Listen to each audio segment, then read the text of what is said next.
The distant howl of a wolf carried through the harsh Montana winter as Ethan Voss reined his horse to a sudden halt, his eyes fixed on a thin wisp of smoke curling above the tree line. It had been 5 days since he'd seen another living soul, 5 days of bitter cold and endless white, but there nestled in the valley below was undeniable proof of human life. "What do you think, Drifter?" he murmured to his Palomino stallion. "Worth checking out." The horse snorted, pawing at the snow-covered ground as if in response. Ethan tugged his worn leather gloves tighter, his weathered face grimacing against the biting wind. The year was 1876, and the Montana Territory remained as unforgiving as it was beautiful.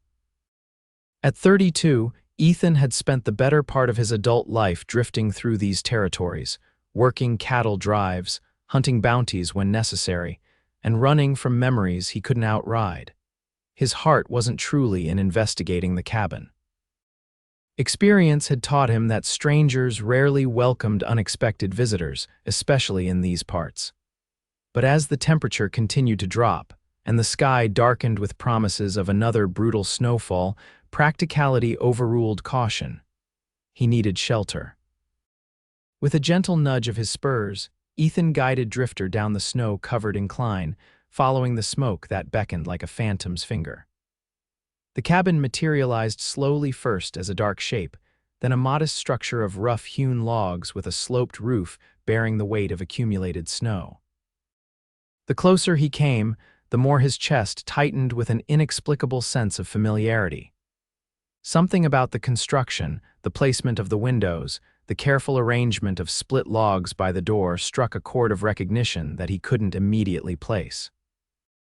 20 yards from the cabin, Ethan dismounted, his boots crunching in the deep snow.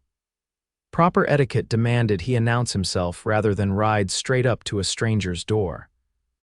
He looped Drifter's reins around a sturdy pine branch and approached on foot, his right hand hovering near the Colt .45 holstered at his hip, not as a threat, but a precaution born from years on the frontier. "Hello, the house," he called, his voice carrying across the clearing. Traveler seeking shelter from the storm. For several long moments, there was only silence. Then the wooden door creaked open, just enough to reveal the unmistakable barrel of a rifle pointed in his direction. "State your business," came a woman's voice, strong but taut with caution. Ethan raised his hands slowly. "Name's Ethan Voss, just passing through, storm's coming, and I'd be obliged for a spot by your fire until it passes. I've got provisions to share." The rifle didn't waver. "There's a trading post 15 miles east." "Not in this weather, there isn't," Ethan replied evenly. "I don't mean any trouble, madam. I can sleep in your barn if you've got one, or make do under your porch." A tense moment passed before the door opened wider, and Ethan felt his entire world tilt on its axis. The rifle belonged to a woman with copper-colored hair tied back in a practical braid, her face wind-chapped but still striking with high cheekbones and eyes the color of summer sage. "Olivia," he whispered, the name escaping his lips before he could stop it. The rifle wavered slightly. The woman's eyes widened, her face draining of color as she took a stumbling step backward. "It can't be," she breathed, her voice suddenly fragile. "Ethan, Olivia Thorne, the woman he'd loved, the woman he'd lost. The woman he'd buried in his heart 6 years ago when word came of the Blackfoot raid on the settlement where she'd been teaching. The woman who, by all accounts, had perished in the flames along with a dozen others. Yet here she stood, very much alive, holding a rifle aimed at his chest with hands that had begun to tremble. "You're dead," he said simply, his voice hollow with disbelief. A bitter laugh escaped her. "As far as the world is concerned, I suppose I am." She lowered the rifle slowly. "You'd better come inside. That storm's not waiting on our reunion." Ethan stood rooted to the spot, struggling to process the impossibility before him. Olivia, his Olivia, alive and breathing, standing in a doorway in the middle of nowhere. "Your horse," she prompted, breaking his stunned silence. "There's a lean-to around back. Get him settled, then come in." Moving mechanically, Ethan retrieved Drifter and led him to the crude but serviceable shelter attached to the rear of the cabin. He removed the saddle and bridle, rubbed the animal down with a handful of straw he found in a bin, and ensured he had access to the hay stored there. All the while, his mind raced with questions, his heart pounding a furious rhythm against his ribs. When he could delay no longer, Ethan gathered his saddlebags and returned to the front door. He knocked once, then entered, ducking his head beneath the low doorframe. The cabin's interior was modest but well kept. A fire crackled in a stone hearth, casting dancing shadows across the plank floors. A table and 2 chairs occupied one corner, a curtained-off area presumably concealing a bed in another. Herbs hung drying from the rafters, filling the space with earthy fragrances. Olivia stood with her back to him, her hands braced against the edge of a dry sink as if she needed its support to remain upright. The rifle leaned against the wall, within reach but no longer clutched in her hands. "I thought you were dead," Ethan said, breaking the heavy silence. "Everyone did." "They told me no one survived the raid." Slowly, she turned to face him. Up close, he could see the changes 6 years had wrought. Fine lines had formed at the corners of her eyes. A thin scar traced from her left temple to her jaw. But her eyes, those eyes that had haunted his dreams, remained unchanged. "I almost didn't," she replied, "but it seems I'm difficult to kill. Olivia." He took a step forward, then stopped himself. "What happened? How did you end up here all alone?" She gestured to the chair nearest the fire. "Sit, you look half frozen." She moved to the stove where a pot simmered. "I'll tell you everything, but first you should warm yourself. The storm's just beginning." As if confirming her words, the wind outside increased, howling around the corners of the cabin. Ethan shrugged out of his heavy coat and took the offered seat, extending his hands toward the fire's warmth. He couldn't take his eyes off her as she ladled stew into a bowl and cut a thick slice of bread. "You look the same," she said quietly as she handed him the food. "A few more lines, perhaps." "More gray in your beard than I would have expected." "Life on the trail ages a man," he replied, accepting the bowl, though apparently not as much as rising from the dead. A ghost of a smile touched her lips. "I deserve that." "What I don't understand," Ethan continued, tasting the rich stew venison with wild onions and carrots, "is why you never sent word, to anyone, to me." Olivia sank into the chair opposite him, her hands folded tightly in her lap. "It's complicated." "We have all night," he countered, nodding toward the window where snow now drove sideways on the wind. She drew a deep breath. "The raid happened just as you probably heard. The Blackfoot came at dawn. Most people were still asleep. I'd risen early to prepare lessons." She looked down at her hands, which had begun to twist together. "I heard the first screams and ran outside. That's when I saw them setting fire to the schoolhouse." Ethan set his bowl aside, his appetite forgotten. "Go on." "I tried to help, ran toward the families at the edge of the settlement. That's when I was struck." Her fingers rose unconsciously to the scar on her face. "I don't remember much after that, just flashes, being dragged, pain, then darkness." "The Blackfoot took you?" Ethan asked, his voice tight with renewed anger. Olivia shook her head. "Not exactly. I was found by a medicine woman named Swift Feather. She was Crow, not Blackfoot. She'd been collecting herbs near the settlement when the raid happened. She found me unconscious, bleeding badly, and took me to her people." "The Crow saved you," Ethan said, processing this information. "But why didn't you return once you'd healed? The nearest army outpost was less than 2 days' ride." Olivia's expression hardened slightly. "Because I didn't want to be found, Ethan." The blunt admission hit him like a physical blow. "What are you saying?" "The raid wasn't random," she said quietly. "They came looking for something specific, someone specific." "Who?" "Me." She rose from her chair and crossed to a trunk positioned at the foot of the curtained sleeping area. From it, she withdrew a leather pouch, which she handed to him. "Or rather, they came looking for this." Inside the pouch, Ethan found a small carved figure no larger than his palm. It appeared to be jade, fashioned into the likeness of a bear standing on its hind legs. "I don't understand," he said, turning the figure over in his hands. "Neither did I at first," Olivia replied, reclaiming her seat. "It belonged to my father. He gave it to me before he died, told me to keep it safe." She shook her head. I thought it was just a trinket, a memento from his travels. I had no idea its significance until Swift Feather recognized it. And what significance is that? Ethan asked, still examining the carving. It's a key of sorts, to a cache of gold hidden during the early Spanish expeditions. My father was a historian, as you know. He discovered references to the treasure in old journals, spent years piecing together the clues. Her eyes met his. The bear points the way for those who know how to read it. Ethan set the jade figure on the table between them. And the Blackfoot knew this, not the Blackfoot specifically. They were hired by a man named Victor Blackwood. Ethan's jaw clenched. Blackwood, the railroad man. Olivia nodded. He learned of my father's research somehow. When father died, Blackwood assumed the knowledge died with him. Then he discovered father had a daughter. Her voice grew bitter. A simple schoolteacher in a frontier settlement would be easy to eliminate. Make it look like an Indian raid, and no one would ask questions. So you let everyone believe you died, Ethan concluded, the pieces falling into place. To protect yourself. To survive, she corrected. Swift Feather warned me that as long as Blackwood believed I might possess the key, I wouldn't be safe. So I remained with the Crow for nearly a year, learning their ways, healing. When I was strong enough, I left. I've been moving ever since, never staying in one place too long. Until here, Ethan observed, glancing around the cabin. It's remote enough. I've been here just over 3 months. She hesitated. I thought perhaps I'd finally found someplace I could stay, at least for a while. The implications of her story settled over Ethan like a heavy blanket. And all this time, I thought, his voice caught.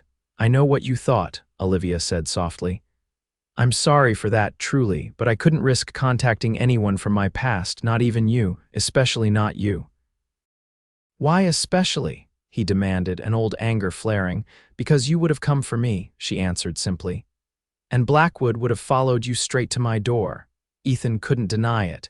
He would have moved heaven and earth to reach her had he known she was alive. What of your plans now? He asked after a moment. Still running, still hiding? Olivia retrieved the jade bear and returned it to its pouch. I don't know anymore. It's been 6 years. Blackwood may have given up, or he may still have men searching for me. Either way, I'm tired of living like a ghost. Then don't, Ethan said, leaning forward. Come with me, we'll deal with Blackwood together. A sad smile curved her lips. You always did believe you could fix anything, but some things can't be fixed, Ethan. Some things are simply broken. You're referring to more than just Blackwood now, aren't you? She didn't answer directly. It's getting late. You should rest. The storm will keep us cabin-bound for at least a day, maybe more. She stood, effectively ending the conversation. You can take the bed. I'll make a pallet by the fire. I'll sleep on the floor, Ethan insisted, rising as well. Don't be stubborn. You've been traveling for days. And you've been living in exile for years, he countered. I'm not taking your bed, Olivia, she sighed, recognizing the familiar set of his jaw. Some things never change. Very well, I'll get you some blankets. As she moved to retrieve bedding from a cedar chest, Ethan watched her, still unable to fully believe she stood before him. 6 years of mourning, of guilt, of wondering what might have been if he hadn't left for that cattle drive to Cheyenne, if he'd been there when the settlement was attacked. You're staring, she said without turning around. Can you blame me? He replied honestly. It's not every day a man encounters a ghost. Olivia handed him a stack of neatly folded blankets and quilts. I stopped being your Olivia a long time ago, Ethan. Remember that. You never stopped, he said quietly. Not for me. Something flashed in her eyes, pain, or perhaps longing, before she turned away. Get some sleep. Tomorrow will be soon enough for more questions. Ethan arranged his makeshift bed near the hearth while Olivia retreated behind the curtain to her sleeping area. Though exhaustion pulled at him, sleep remained elusive. His mind churned with all he'd learned, with the impossibility of finding her here, with the realization that for 6 years he'd been grieving a woman who lived and breathed just beyond his reach. Outside, the storm raged, trapping them together in this tiny cabin with years of unspoken words and unfulfilled promises stretched between them like a chasm. Ethan stared into the dying embers of the fire, wondering if by morning He'd discover this had all been a dream, or if perhaps, against all odds, he'd been granted a second chance to make things right. The storm persisted through the night, its fury unabated by dawn's arrival.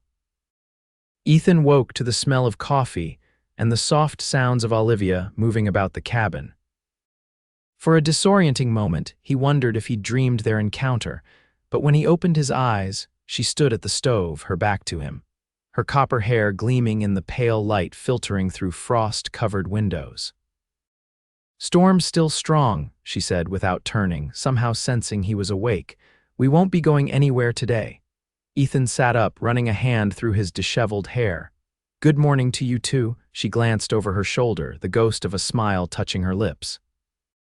"Some habits are hard to break. I've been alone a long time." "Social niceties the first casualty?" he asked, standing and stretching the stiffness from his limbs, among other things. She poured coffee into 2 tin cups and handed one to him. "There's wash water in the basin if you want to clean up. I'll have breakfast ready soon." Ethan accepted the coffee gratefully, their fingers brushing in the exchange. Even that slight contact sent a jolt through him, awakening memories he'd tried for years to suppress. Memories of her touch, her laugh, the way she'd fit perfectly against him when they danced at the settlement's harvest festival. "Thank you," he said, stepping back to put some distance between them. "For the hospitality." "Seems the least I can do, given the circumstances," she replied, turning back to her cooking. Ethan used the opportunity to study her more carefully in the daylight. She moved differently now, more deliberately, with a watchfulness that spoke of years spent looking over her shoulder. The girl he'd known had been open, quick to laugh, brimming with ideas and dreams for her students.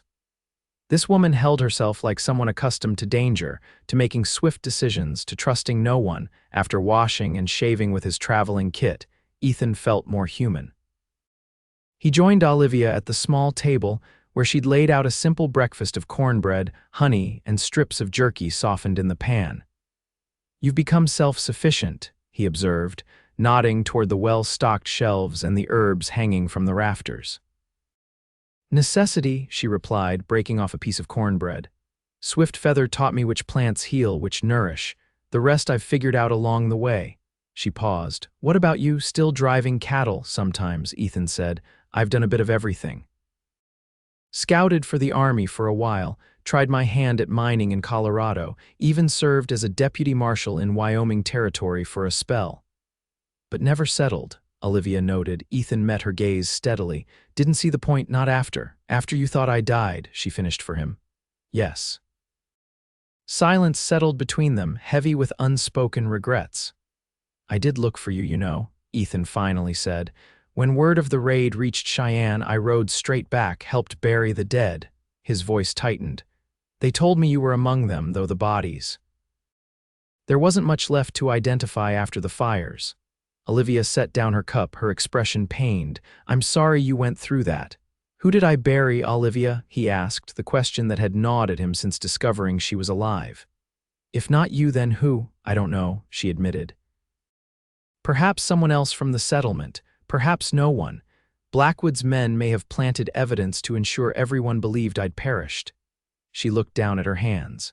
"I've carried that guilt knowing you and others mourned me when I lived, but I saw no other choice." "There's always a choice," Ethan said, more harshly than he'd intended. Anger flashed in her eyes. "Easy for you to say. You weren't the one being hunted like an animal." "No, I was just the one left behind to pick up the pieces." He pushed back from the table. "To wonder every day what I could have done differently, how I could have saved you if I'd been there."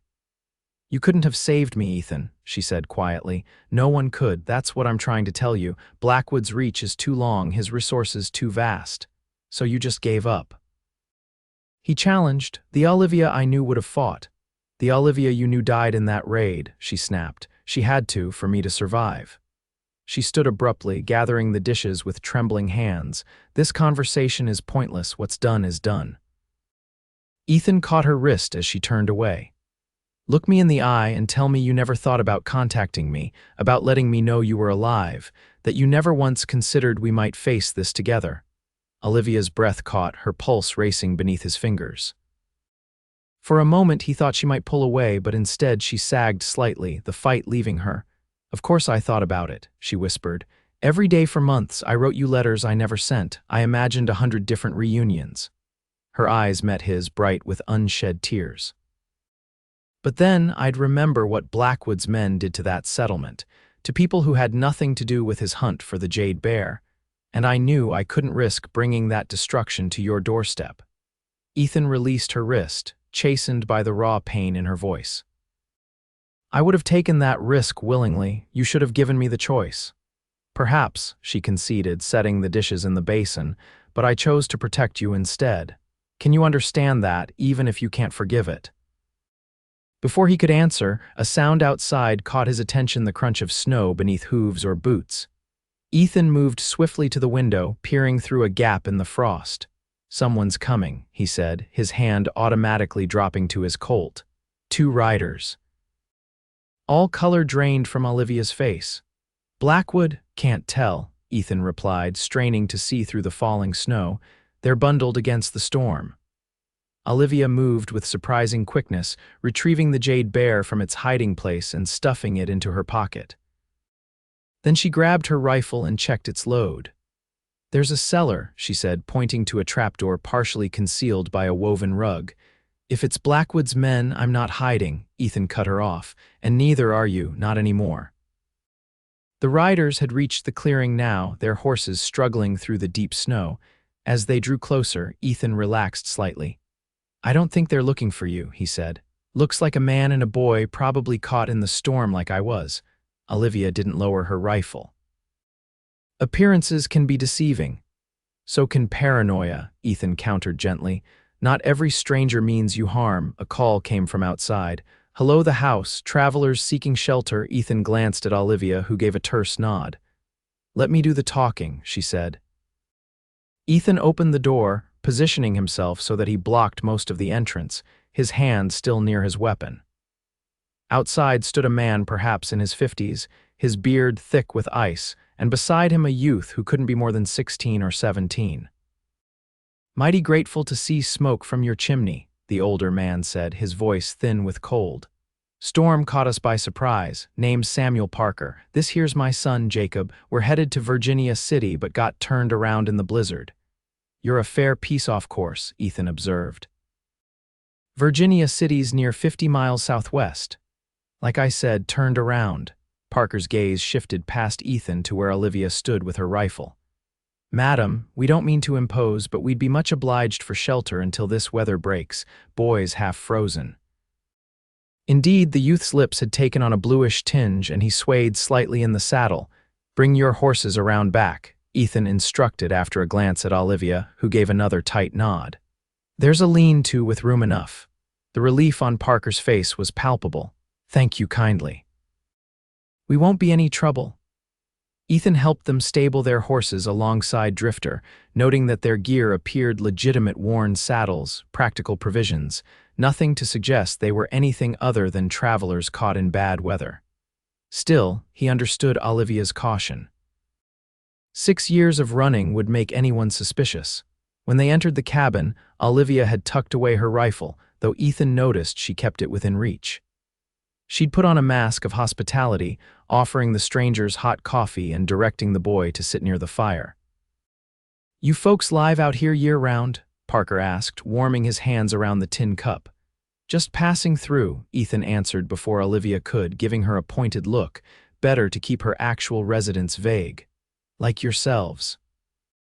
"Mighty isolated spot for a woman alone," Parker observed, glancing at Olivia.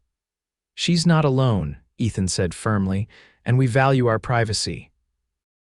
Parker seemed to take the hint, focusing instead on his son, who had begun to regain some color in his face as the warmth of the fire penetrated his frozen limbs.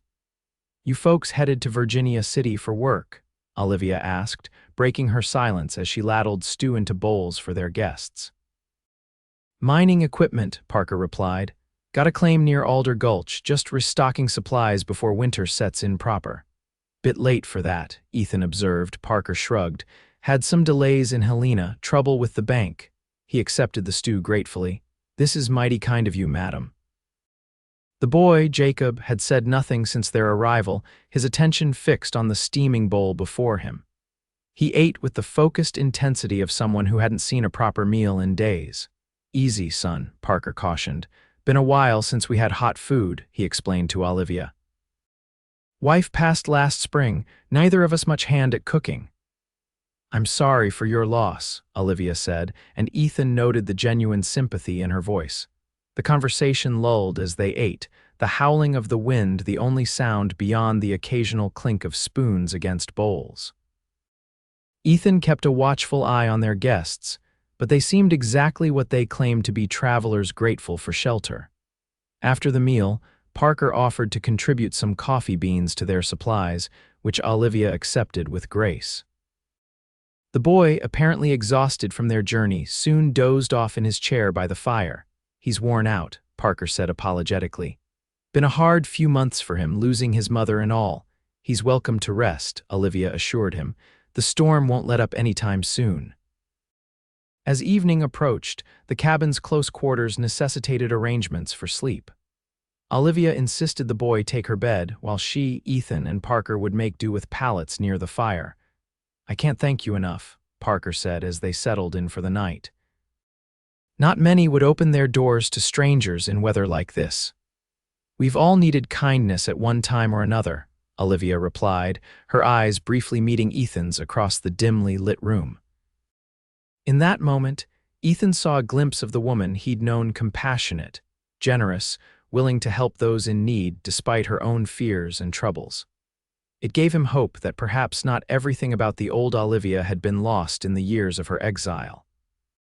As the cabin grew quiet, save for the soft snores of the boy behind the curtain and the occasional pop from the fire, Ethan found himself unable to sleep. He stared at the low ceiling, acutely aware of Olivia's presence just a few feet away. So much remained unsaid between them, so many questions unanswered. "Ethan," her whisper cut through the darkness, "are you awake?" He turned his head toward her voice. "Yes, about before, what you said about choices." Her voice was so low he had to strain to hear it. "You weren't entirely wrong." Ethan waited, sensing she had more to say. "I was afraid," she continued after a pause, "not just of Blackwood, but of what returning might mean, of facing you again after everything." "What do you mean?" A soft sigh escaped her. "We parted on harsh terms, if you recall, the argument before you left for Cheyenne." Ethan did recall all too vividly. Their last conversation had been a bitter one, sparked by his decision to take the cattle drive job rather than accept a permanent position at the settlement. Olivia had accused him of being unable to put down roots, of always having one foot on the trail. He'd countered that her idea of stability felt like a trap. "We were young," he said quietly. "Stubborn?" "Yes," she agreed. "But when I thought I might never see you again, those words were all I had left of us. They haunted me." There was a rustling as she shifted on her pallet. "By the time I healed enough to travel, I convinced myself you'd be better off believing me dead than knowing I'd chosen to stay away." Ethan absorbed this revelation, turning it over in his mind. All this time, he'd assumed her decision had been purely about survival, about evading Blackwood. The idea that their unresolved conflict had played a role hadn't occurred to him. "I would have come for you regardless," he said finally. "No matter what words had passed between us." "I know that now," she whispered. "I think I knew it then too. That's what scared me most." Before Ethan could respond, a loud thump from outside interrupted their conversation. Instantly alert, he sat up, noting that Parker had done the same. "Probably just snow falling from the roof," Parker suggested, though his hand had moved to the gun belt hanging from the chair beside him. Ethan wasn't convinced. He rose silently, pulling on his boots and reaching for his Colt. Olivia was already up, moving to check on the boy before retrieving her rifle. "Stay inside," Ethan told her, moving toward the door. "Like hell," she whispered fiercely. "This is my home." Ethan recognized the futility of arguing. He nodded to Parker, who had also armed himself, and together they approached the cabin's single window. Nothing was visible through the frosted glass except the swirling snow illuminated by moonlight that had broken through the clouds. Another sound came, the distinctive whinny of a horse in distress. Ethan exchanged a glance with Parker. Might be predators, Parker suggested. Wolf or mountain lion drawn by the horses. Might be, Ethan agreed, though his instincts told him otherwise. I'll check, you cover from here. Before Olivia could protest, Ethan eased the door open and slipped outside, immediately pressing himself against the cabin wall to present a smaller target. The night air bit at his exposed skin as he listened intently, trying to filter out the sound of the wind. There a soft crunch of snow, too deliberate for an animal. Someone was approaching the lean to where the horses were sheltered. Keeping low, Ethan worked his way around the corner of the cabin, his Colt at the ready. A shadow detached itself from the darkness near the lean to a man, tall and broad-shouldered, attempting to quiet Ethan's agitated stallion. As Ethan watched, the figure withdrew something from beneath his coat, a glint of metal caught in the moonlight. "Step away from the horse," Ethan called, his voice carrying in the clear night air. The man whirled, and Ethan caught a glimpse of a bearded face before the stranger raised his weapon. Ethan fired first, his shot hitting the man in the shoulder and spinning him backward into the snow. Instantly, the quiet night erupted into chaos. Gunfire exploded from the tree line at the edge of the clearing. At least two more shooters, Ethan realized as bullets splintered the wood of the lean-to beside him. He dove for cover behind a water barrel, returning fire toward the muzzle flashes. The cabin door burst open and both Parker and Olivia emerged, guns raised. They took positions on either side of the doorway, adding their fire to Ethan's. "How many?" Parker shouted over the din. "At least 3, Ethan called back, ducking as a bullet whizzed past his ear. The man Ethan had shot was trying to crawl toward the trees, leaving a dark trail in the snow. A bullet from Olivia's rifle found him before he made it, his body going still. One of the shooters in the trees cried out, hit by either Parker or Olivia, and the gunfire momentarily ceased. In that brief silence, Ethan heard something that turned his blood to ice, the sound of breaking glass from the back of the cabin. "The window," he shouted to Olivia. "Someone's inside." Olivia's face contorted with horror as she realized what Ethan already had. They'd left the boy, Jacob, alone in the cabin. Without hesitation, she turned and sprinted back through the door, Parker close on her heels. Ethan provided covering fire toward the trees, then followed, his heart hammering in his chest. Inside, he found chaos. The window at the rear of the cabin had been shattered, a man in a heavy coat half through the opening. Parker had tackled him, the two men wrestling for control of a knife that gleamed in the firelight. Olivia was at the curtained sleeping area, where the boy, no longer asleep, held her at gunpoint, his young face twisted into an expression of cold determination. "Don't move," the boy said, his voice remarkably steady for someone so young. His gun was aimed directly at Olivia's heart. "Where is it, Jacob? What are you doing?" Parker gasped, still struggling with the intruder. "Shut up," the boy snapped. "You're not my father and my name isn't Jacob." He returned his attention to Olivia. "The Jade Bear. Where is it?" Understanding dawned on Ethan with sickening clarity. This had been a setup from the beginning. The lost travelers, the story about Virginia City, all of it a ruse to gain entry to Olivia's cabin. "Blackwood sent you," Olivia said, her voice flat. "He found me," the boy, or rather, the young man pretending to be a boy, smiled thinly. "Mr. Blackwood never stopped looking. Now the bear, if you please, or I start putting holes in people, beginning with your cowboy friend here." He shifted his aim toward Ethan, who had frozen just inside the doorway. In that split second of the youth's distraction, Olivia moved with startling speed, knocking his arm upward as the gun discharged, the bullet embedding itself in the ceiling beam. Ethan launched himself forward, tackling the young imposter as Olivia scrambled clear. They crashed into the table, sending dishes clattering to the floor. The youth was stronger than he looked, landing a solid blow to Ethan's jaw that made his vision swim. Meanwhile, Parker had managed to disarm the man at the window, but was now on the defensive as the intruder pressed his attack. Olivia retrieved her rifle and slammed its butt into the back of the window climber's head with enough force to drop him instantly. Ethan and the youth continued to grapple, rolling across the cabin floor. The young man's fingers clawed at Ethan's eyes, his knee driving upward toward Ethan's groin, fighting dirty like someone trained in more than just gunplay. With a surge of effort, Ethan pinned the youth's arms and delivered a crushing headbutt that left the imposter dazed. Parker quickly bound the young man's hands with a length of rope while Olivia kept her rifle trained on him. "Check outside," Ethan gasped to Parker. There were at least 2 more in the trees. Parker nodded grimly and moved to the door, peering cautiously into the night. "Snow's falling heavy again," he reported. "Can't see much, but no movement that I can tell." Ethan turned his attention to their captive, who glared up at him with hatred burning in his young eyes. "How did Blackwood find her?" The youth spat blood onto the floor. "Doesn't matter, he'll keep finding her, he'll never stop." "Why?" Ethan demanded. "What's so important about this treasure that he'd hunt a woman for 6 years? A cold laugh escaped the young man. "You think this is about some Spanish gold? You're more naive than she is."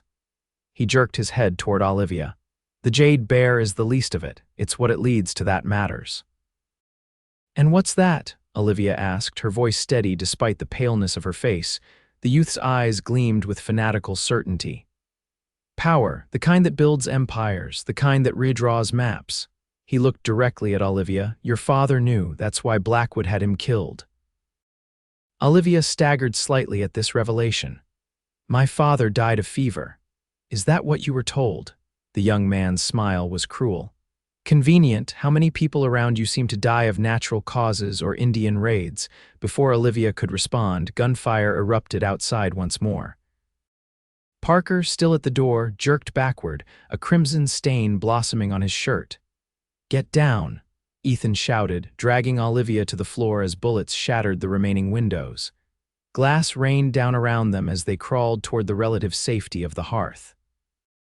Their captive, taking advantage of the chaos, had managed to roll behind the overturned table.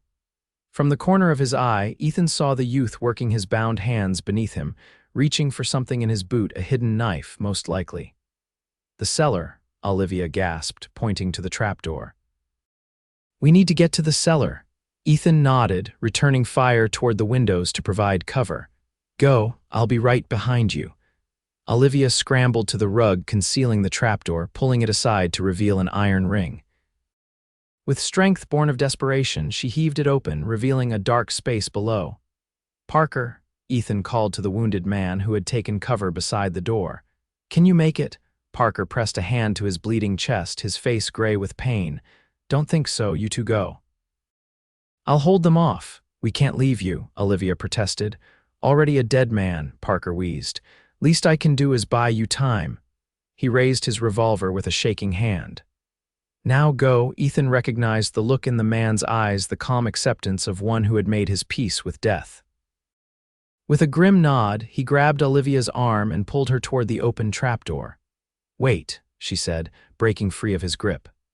She rushed to the sleeping area, retrieving something from beneath the mattress, a small leather-bound book and a pouch that presumably contained the jade bear. "Now I'm ready." Together they descended into the darkness of the cellar, pulling the trapdoor closed above them just as another volley of gunfire ripped through the cabin. Ethan could hear Parker returning fire, his shots becoming more sporadic as the seconds passed.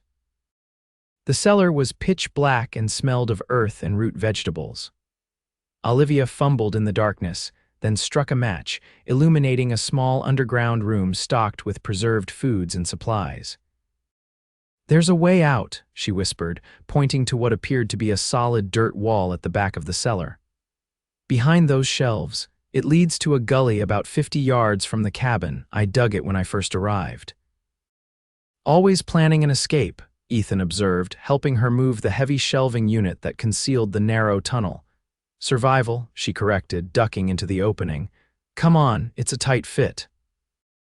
Above them, the gunfire had intensified, followed by the sound of splintering would someone breaking down the cabin door. They had minutes at most before their pursuers discovered the cellar. The tunnel was indeed tight, barely wide enough for Ethan's shoulders. They crawled on their bellies through the damp earth, the match having guttered out, leaving them in complete darkness. Ethan could feel Olivia's boots occasionally brushing his hands as he followed her through the narrow passage. After what felt like an eternity, Olivia stopped.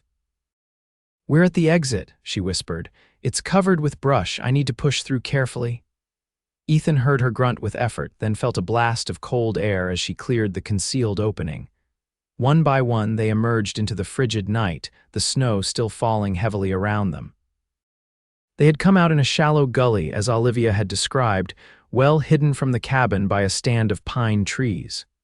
In the distance, they could see the warm glow of the cabin windows and the occasional flash of gunfire. "The horses," Ethan said, orienting himself.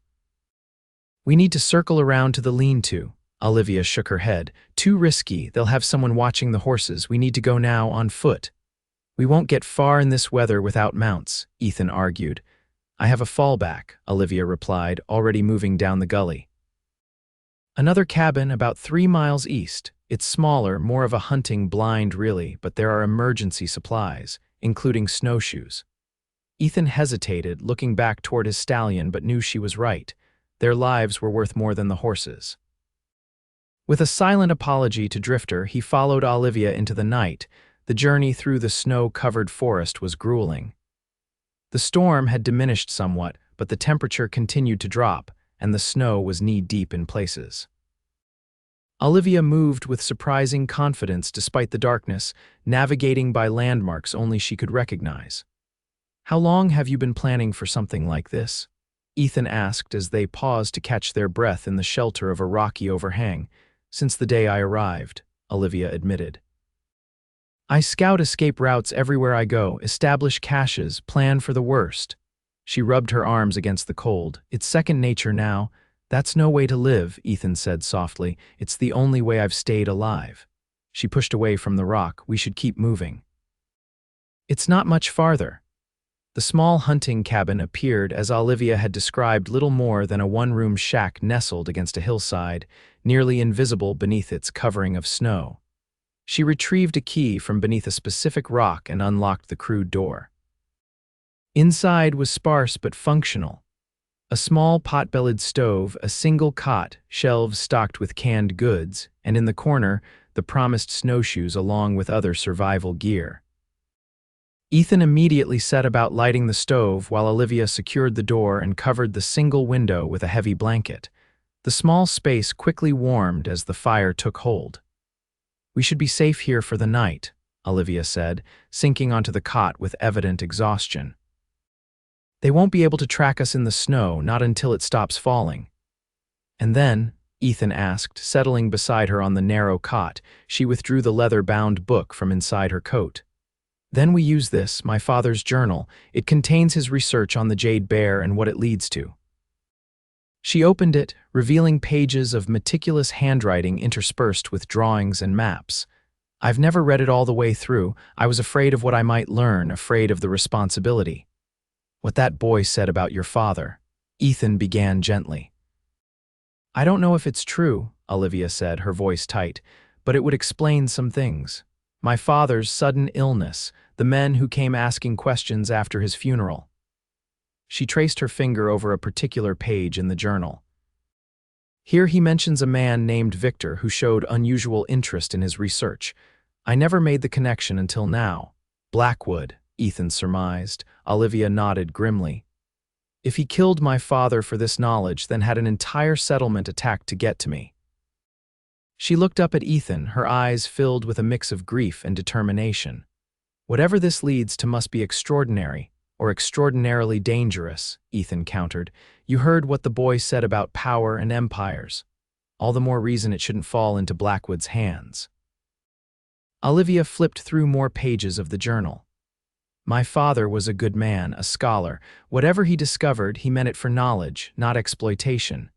Ethan watched her as she pored over the journal, her face illuminated by the stove's glow. Despite the danger, despite the years of separation and the weight of all that had happened, he was struck by how familiar she still was to him, her intensity when focused on a problem, the small furrow between her brows, the way she absently tucked a strand of hair behind her ear. "What?" she asked, catching his gaze. "Nothing," he said, then reconsidered. Everything, finding you alive, being here with you after all this time, it's overwhelming." Olivia's expression softened. "For me too. When I saw you standing in the snow outside my cabin, I thought I was hallucinating. Of all the people to find me." "Perhaps it wasn't chance," Ethan suggested. "Perhaps it was meant to be." A sad smile touched her lips. "I stopped believing in destiny a long time ago, Ethan. The world is too cruel for such romantic notions." "And yet here we are," he insisted. Against all odds, she studied him for a long moment, then set the journal aside. "Why were you in these mountains anyway? What brought you to my doorstep after all these years?" It was a fair question, one he'd been avoiding in the chaos of their reunion. "I was heading to Canada," he admitted. "Finally decided to leave the territories altogether, start fresh where no one knows me." "Running away?" she asked, a hint of their old argument resurfacing. "Moving on," he corrected. "There was nothing left for me here, no ties, no purpose." "And now?" Ethan reached out, hesitantly covering her hand with his own. "Now everything's changed." Olivia didn't pull away from his touch, but uncertainty clouded her features. "Ethan, it's been 6 years, we're different people now, what we had still matters," he finished for her, "at least to me." She sighed, gently extracting her hand. "We should rest. Tomorrow will be difficult, regardless of what we decide to do." Ethan recognized the deflection but didn't press. She was right, they had more immediate concerns than sorting through their complicated feelings. They arranged themselves on the narrow cot, back to back, a careful distance maintained between them despite the close quarters. As Ethan drifted towards sleep, lulled by the steady warmth of the stove and Olivia's rhythmic breathing beside him, he found himself hoping for the first time in years that perhaps there might still be a chance for them, once this danger had passed. It was a fragile hope, but after so long in darkness, even the faintest light seemed brilliant. He awoke sometime in the night to find Olivia sitting by the stove, the journal open on her lap, her face grave in the dying firelight. "You should be sleeping," he murmured, sitting up. "I understand now," she said without preamble, "what my father found, what Blackwood wants so desperately." She turned the journal toward him, revealing a detailed map. "It's not Spanish gold, it's something far more valuable in these territories." Ethan leaned closer to examine the page. "Water." "Not just water," Olivia explained, her voice hushed with the weight of the discovery. "An underground river, massive, flowing beneath 3 territories, enough water to transform the entire region." Her finger traced the map's lines. "The Jade Bear is carved with markings that indicate access points, natural caves that lead down to the river." Ethan whistled low. "That would be worth killing for, especially to a man like Blackwood, water rights in the West. Would make him the most powerful man between the Mississippi and the Pacific," Olivia finished. "Railroads, mining, cattle, farming, all of it depends on water. Control that and you control everything." "Your father discovered this through historical records," Olivia nodded. "Spanish explorers found it first but kept it secret. They believed it was sacred, called it El Rio de Dios, God's River. My father pieced together their accounts, geological surveys, Native American oral histories." She closed the journal carefully. "This is bigger than me, Ethan. Bigger than my safety or my life. If Blackwood gains control of this water source." "He won't," Ethan said firmly. "We won't let him." Olivia raised an eyebrow. "This isn't your fight." "It became my fight the moment I found you again," he replied without hesitation. "Besides, I've never much cared for men like Blackwood, wealthy vultures who build fortunes on others' suffering." A ghost of a smile touched her lips. "You always did have a strong sense of justice. It was one of the things I loved about you." The simple admission, loved, past tense, both warmed and pained him. "Some things don't change," he said quietly. Dawn found them preparing to leave the hunting cabin, their plan hastily formed but resolute. The storm had passed during the night, leaving a crystalline landscape of untouched snow beneath a clear blue sky. Using the snowshoes from Olivia's cache, they set out, not back toward her cabin, which would surely be watched, but southwest, toward the nearest settlement with a telegraph office. "If we can get word to Marshal Hayes in Denver," Ethan explained as they trudged through the deep snow, "he can bring federal authorities down on Blackwood." Hayes owes me a favor from my deputy marshal days. You think a man like Blackwood can be stopped by legal means?" Olivia questioned, skepticism heavy in her voice. "He has judges and politicians in his pocket.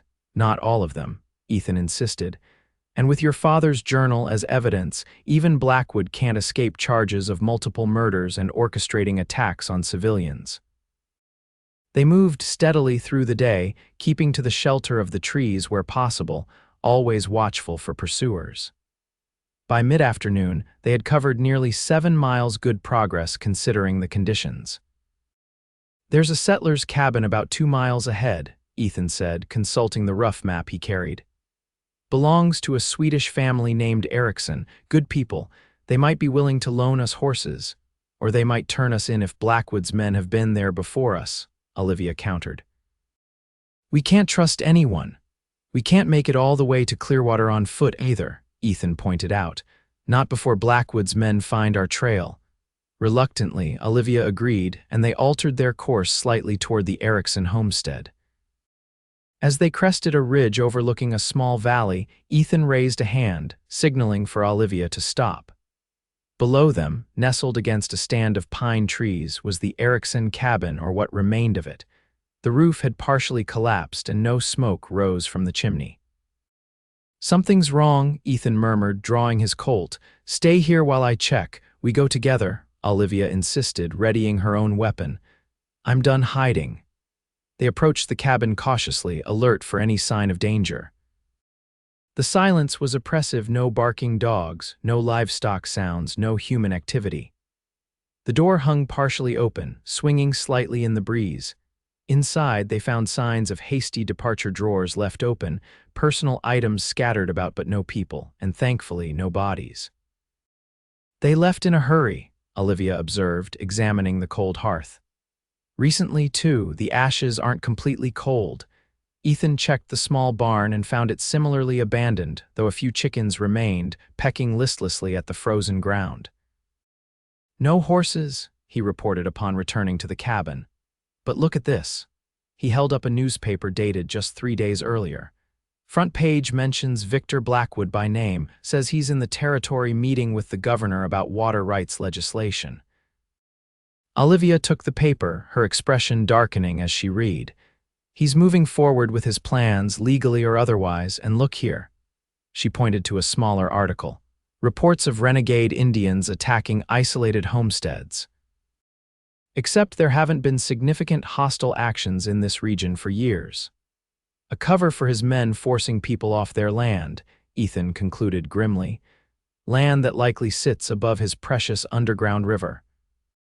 "The Erikssons must have fled when they heard about the attacks," Olivia said, setting down the paper. "At least they got out alive." They searched the abandoned cabin for anything useful, gathering food supplies and warm clothing left behind. In a stroke of luck, Ethan discovered a rifle with ammunition hidden beneath a floorboard, the family's emergency weapon, likely overlooked in their haste to evacuate. "We should move on," Olivia urged as the afternoon waned. "If Blackwood's men are clearing homesteads in the area, they could return here at any time." Ethan agreed, but as they prepared to leave, a sound from outside froze them in place, the unmistakable jingle of bridles and the soft thud of hooves in snow. "Back door," Ethan whispered, gesturing toward the rear of the cabin. They slipped out just as riders appeared in the front yard, 3 men, heavily armed, wearing the distinctive long coats Ethan recognized from their attackers at Olivia's cabin. Moving silently, they circled behind the barn and into the shelter of the pine trees beyond, their snowshoes left behind to avoid leaving distinctive tracks. From their concealed position, they watched as the men methodically searched the cabin and outbuildings. "Looking for survivors," Olivia whispered, "or witnesses." One of the men emerged from the cabin, calling to his companions. "Nothing here. Swedes cleared out just like the boss said they would." "What about the Peterson place 2 miles north?" another asked. "Already taken care of," the first man replied with a chilling casualness. "Family's been relocated, if you catch my meaning." Ethan felt Olivia tense beside him, her hand tightening on her rifle. He placed a restraining hand on her arm, shaking his head slightly. They were outnumbered and outgunned. This was not the time for confrontation. The men mounted up, but instead of departing, the apparent leader consulted a map. "We still need to find the Thompson woman. Boss says she's the priority now. Check those tracks leading west from her cabin. Fuller, you and Daniels head back to base camp. I'll rendezvous with Jenkins' group searching the eastern ridges." Thompson. Ethan realized they were referring to Olivia by her real surname, not the alias she must have been using at her cabin. Blackwood knew exactly who he was hunting. Once the men had ridden off in separate directions, Ethan and Olivia emerged from their hiding place. "We need those horses," Ethan said, watching the retreating figures. "The two heading back to their camp if we can intercept them." "It's too risky," Olivia objected. "Riskier than being on foot with Blackwood's men scouring every inch of these mountains for us," Ethan countered. "Those men know where their base camp is. They might have information about how many men Blackwood has deployed, maybe even where Blackwood himself is located." Olivia considered this, then nodded reluctantly. "But we do it smart, no direct confrontation if we can avoid it." They moved quickly through the trees, paralleling the path taken by the two riders. The men were traveling at a leisurely pace, confident in their control of the area, which allowed Ethan and Olivia to gain ground despite being on foot. After about a mile, the trail descended into a narrow ravine, the perfect location for an ambush. Ethan directed Olivia to take position on one side while he circled to the other. The plan was simple. Olivia would create a diversion, drawing the men's attention while Ethan came up behind them. When the riders entered the ravine, Olivia dislodged a small avalanche of snow from her position above, startling the horses and causing momentary confusion. In that crucial moment, Ethan emerged from cover, his rifle aimed steadily. "Dismount slowly," he commanded. "Hands where I can see them." The men froze, then began to comply until one suddenly drew his pistol. Olivia's shot rang out from above, striking the man in the shoulder and sending him tumbling from his saddle. The second man immediately raised his hands higher. "Don't shoot, I surrender." Ethan quickly disarmed both men, using their own belts to bind their hands. The wounded man cursed continuously, but his companion remained quiet, his eyes darting between Ethan and Olivia as she descended to join them. "How many men does Blackwood have searching for us?" Ethan demanded. The unwounded man hesitated, then answered when Ethan pressed the rifle barrel against his chest. 15, maybe 20, split into groups of 3 or 4, covering different sectors. "And Blackwood himself, is he here?" "No, sir, he's in Helena, meeting with the governor. But he sends instructions by telegraph every day." Olivia stepped forward, her expression hard. "Base camp location, old mining compound about 6 miles southeast of here, where Lightning Creek joins the Smith River." Ethan and Olivia exchanged a glance. The location wasn't far from their planned route to Clearwater. "What are your orders regarding me?" Olivia asked directly. The man swallowed. "Capture alive if possible. Blackwood wants the Jade Bear and any documents you might have." He hesitated. "But if capture isn't possible?" "He'd rather see me dead than free," Olivia finished for him. "How considerate." They took the men's horses, weapons, and supplies, leaving them bound but not exposed to the elements, cruel but necessary. The wounded man would need medical attention soon, but his companion could free him once Ethan and Olivia had enough of a head start. "We should avoid the main trails," Olivia said as they mounted up. "Even with horses, we're vulnerable in the open." Ethan agreed, and they set a course that would take them on a more circuitous route toward Clearwater, bypassing the reported location of Blackwood's base camp. With horses, they could cover the remaining 20 miles to the settlement by late the following day, barring further complications. They rode until dusk, then made a cold camp in a sheltered hollow, no fire that might attract attention. The night was bitterly cold, and they huddled together for warmth beneath the blankets they'd taken from the Erickson cabin and the mercenaries' saddlebags. "We should reach Clearwater by tomorrow evening," Ethan said, his breath frosting in the air. "From there, it's a straight shot to Denver by stagecoach. Once Marshal Hayes has your father's evidence, Blackwood's empire will crumble. If we make it to Clearwater, Olivia said, practical as always, Blackwood's men won't give up easily. Neither will we, Ethan replied, drawing her closer against the cold. After a moment's hesitation, she relaxed against him, her head resting on his shoulder. I've missed this, she admitted softly. Not running for my life, obviously, but human connection, trust. For 6 years, I've trusted no one, relied on no one. That's over now, Ethan promised. Whatever happens, you're not alone anymore. She was quiet for so long he thought she might have fallen asleep. Then, barely audible. I was wrong, you know, what I said before you left for Cheyenne, about you being unable to commit, about always having one foot on the trail. Ethan's heart constricted at the memory. You weren't entirely wrong. I was restless, afraid of being tied down. And now, she tilted her face up to his, her expression unreadable in the darkness. Now I know what matters, he said simply. What's worth staying for? Their lips met in the darkness, tentatively at first, then with increasing certainty a kiss 6 years delayed, carrying all the weight of their shared past and uncertain future. When they finally parted, Olivia's hand came up to rest against his cheek. We should sleep, she whispered. Tomorrow will be challenging enough without exhaustion. Ethan nodded, but neither made any move to increase the space between them. They drifted to sleep in each other's arms, finding in that embrace a momentary refuge from the dangers that still surrounded them. Dawn broke clear and cold. They ate a sparse breakfast of jerky and hardtack from their supplies, then continued their journey toward Clearwater. The terrain grew more difficult as they descended from the mountains into the foothills, less snow, but muddy, treacherous ground that slowed their progress. By mid-morning, they reached a point where they could see the distant smoke of chimneys, a small settlement that wasn't Clearwater, but might offer information about road conditions ahead.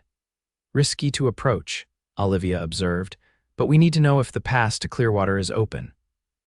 Heavy snow could have blocked it.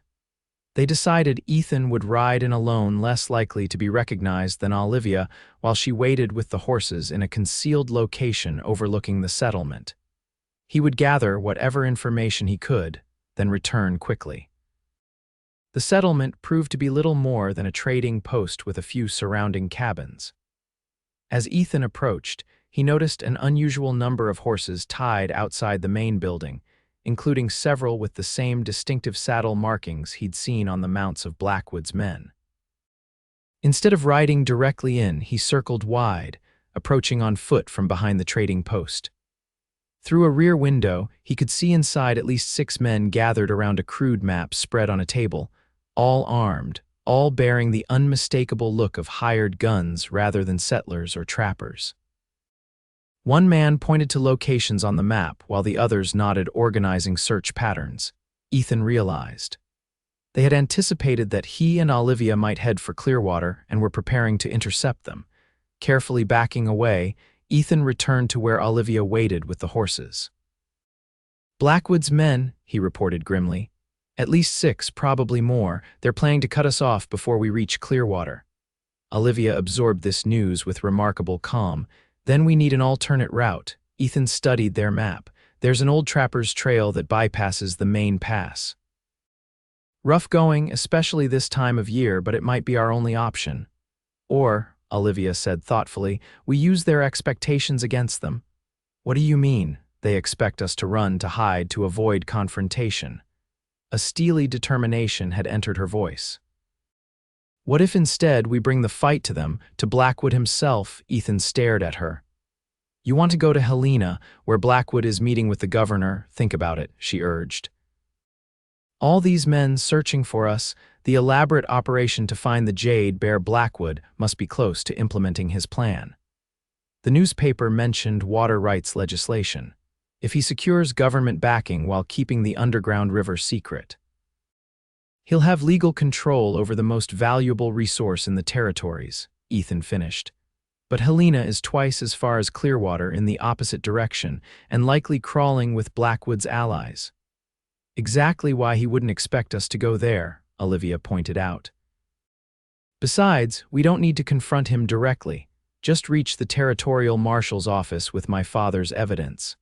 They can interrupt his meeting with the governor, arrest him on the spot. It was audacious, dangerous, and possibly their best chance at ending Blackwood's threat permanently rather than simply escaping it. After weighing the options, Ethan reluctantly agreed. They altered their course, heading northwest toward Helena instead of southwest toward Clearwater. The journey would be challenging, nearly 100 miles through difficult territory, but with luck and determination, they might reach the territorial capital within 3 days. As they rode, Ethan couldn't help but admire the transformation in Olivia. The woman who had hidden in fear for 6 years was now riding toward danger with purpose and resolve. She had reclaimed not just her name, but her courage. "What?" she asked, catching his admiring glance. "Just thinking that Blackwood made a serious mistake when he chose you as his enemy," Ethan replied with a smile. "He has no idea what's coming for him." A wry grin touched her lips. "No, he doesn't, but he's about to find out." They made good progress that day, avoiding the main trails and keeping to less traveled routes where Blackwood's men would be unlikely to search. By nightfall, they had covered nearly 30 miles, a third of the distance to Helena. That night, they risked a small fire, carefully shielded to prevent its light from being visible at a distance. As they sat close together, sharing a meal of rabbit Ethan had shot during the afternoon, the reality of their situation settled over them once more. "If we succeed," Olivia said quietly, "what then?" Ethan looked at her across the flickering flames. "Then you're free, no more running, no more hiding." "And us?" she asked, the question hanging between them like a tangible thing. "Is there an us after this is over?" It was the question Ethan had been both hoping for and dreading, the acknowledgement that whatever had rekindled between them existed in extraordinary circumstances, might not survive a return to normal life. "I'd like there to be," he said honestly, "but I know things are different now." "We're different. I won't presume. I'm not asking for presumptions," Olivia interrupted. "I'm asking what you want." Ethan set aside his plate, meeting her gaze directly. "I want what I've always wanted, Olivia, a life with you, maybe not the same life we once imagined, but something real. Something lasting." She was silent for a long moment, her eyes reflecting the dancing firelight. "6 years ago, you couldn't commit to staying in one place for more than a season. What's changed?" "Everything," Ethan said simply. "Losing you or thinking I had showed me what truly matters. I've spent years chasing horizons, running from the pain of your absence." He reached across the space between them, taking her hand. "I don't want to run anymore." A soft smile touched her lips, though her eyes remained serious. "Neither do I. But Ethan, my life won't be simple, even after Blackwood. The things my father discovered, the responsibility of that knowledge, it will follow me." "Then it follows us both," he replied without hesitation. "Whatever comes next, we face it together." She squeezed his hand, and in that gesture, Ethan felt the promise of a future neither of them had dared hope for just days before. The next morning brought a change in the weather, heavy clouds moving in from the west, threatening snow. They broke camp quickly, determined to cover as much ground as possible before the storm hit. By midday, they had reached the junction where the trail to Helena branched north from the main road. As they paused to rest the horses, a distant sound caught Ethan's attention: hoofbeats, multiple riders approaching from the east. "Company," he warned, drawing his rifle. "Find cover." They led the horses into a dense stand of pine trees, positioning themselves where they could observe the trail without being seen. Within minutes, a group of riders appeared, 8 men, heavily armed, led by a figure Ethan recognized with a jolt of surprise. "The boy," he whispered to Olivia. "The one who pretended to be Parker's son." Indeed, the young impostor rode at the front of the group, his arm in a crude sling, apparently having escaped from Olivia's cabin after the firefight. His face was set in a mask of determination as he consulted a map, then pointed toward the Helena trail. "They've guessed our plan," Olivia breathed. "They know we're heading for Helena." The riders conferred briefly, then split into 2 groups, 4 continuing along the main road, 4 turning onto the Helena trail. "They're covering both possibilities," Ethan observed, "Clearwater and Helena." But they're ahead of us now, Olivia said grimly. They'll reach Helena before we do. Ethan considered their options. We need a different approach, a way to bypass the main roads entirely. Studying their map, they identified an alternative route, a dangerous passage through a high mountain pass that would cut nearly 30 miles off their journey to Helena. It was rarely used except by the most experienced trappers and scouts, particularly treacherous in winter conditions. But it might be their only chance to reach Helena before Blackwood's men could prepare for their arrival. The decision made, they set off immediately, climbing steadily into more rugged terrain. The threatening storm held off throughout the afternoon, but by evening the first snowflakes began to fall. They made camp in the shelter of an overhanging rock face, which provided some protection from the increasing snowfall. As darkness fell, the storm intensified, the wind howling through the mountain passes with savage force. If this continues, the pass may become impassable, Ethan said, concern evident in his voice as he fed more wood to their small fire. We have no choice but to try, Olivia replied, reviewing her father's journal by firelight. I've been studying the maps in my father's notes. There might be another way through one of the caves that access the underground river. Ethan looked up sharply. The river runs beneath these mountains? According to this, yes. She turned the journal toward him, showing a detailed illustration of underground passages. One of the access caves should be less than 5 miles from here. It would be dangerous, these tunnels haven't been mapped completely, but it could bypass the worst of the mountain terrain and bring us out much closer to Helena. Underground rivers, secret caves. Ethan shook his head in amazement. Your father discovered an entirely hidden world beneath our feet. A world Blackwood wants to control, Olivia reminded him grimly, which is why we need to reach Helena, whatever the risk.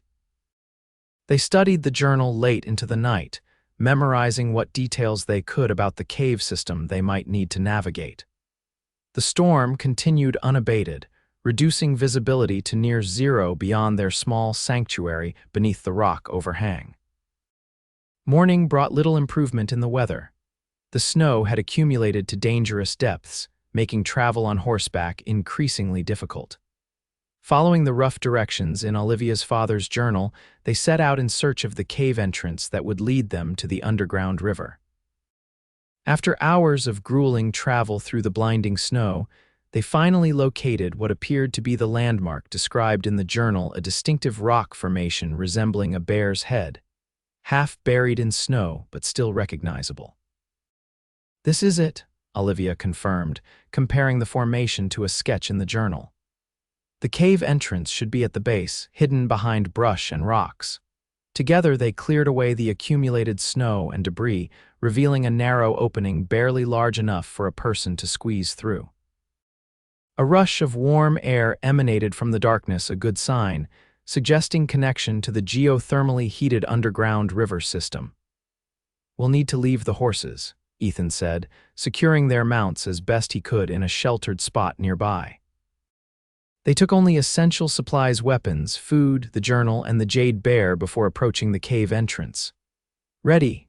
Ethan asked, lighting a torch fashioned from pine resin and cloth. Olivia nodded, her expression resolute. No turning back now. They entered the cave in single file, Ethan leading with the torch, Olivia close behind. The passage descended steeply, requiring them to brace against the walls for support. The air grew noticeably warmer and more humid as they progressed, confirming they were approaching the underground river. After what seemed like hours of careful navigation through increasingly complex tunnels, they emerged into a vast cavern that took their breath away. Before them flowed a river unlike anything they had ever seen, wide, deep, and eerily lit by phosphorescent minerals embedded in the cavern walls. It's real, Olivia whispered in awe. Everything my father wrote, it's all true. The underground river moved swiftly but silently, disappearing into darkness at either end of the massive chamber. Along its banks were signs of ancient human presence, crude pictographs on the walls, stone tools, even the remnants of long-extinguished fire pits. The Spanish weren't the first to find this place, Ethan observed, examining the pictographs. People have known about this river for centuries, maybe longer, which makes Blackwood's plan to claim it all the more despicable, Olivia said, her voice echoing in the vast space. This doesn't belong to any one person. It belongs to the land, to everyone who lives here. According to the journal, they needed to follow the river downstream for approximately 2 miles, where another passage would lead them back to the surface, emerging in the foothills just west of Helena. It was a journey that would normally take days overland, but might be accomplished in hours through these underground passages. They moved carefully along the riverbank, the torch casting long shadows on the cavern walls. In places, the path narrowed dangerously, forcing them to wade through the shallows of the warm river. The water felt strangely silky against their skin, mineral-rich and surprisingly pleasant despite the alien environment. Your father's notes mention anything about what lives down here? Ethan asked, eyeing the dark water warily.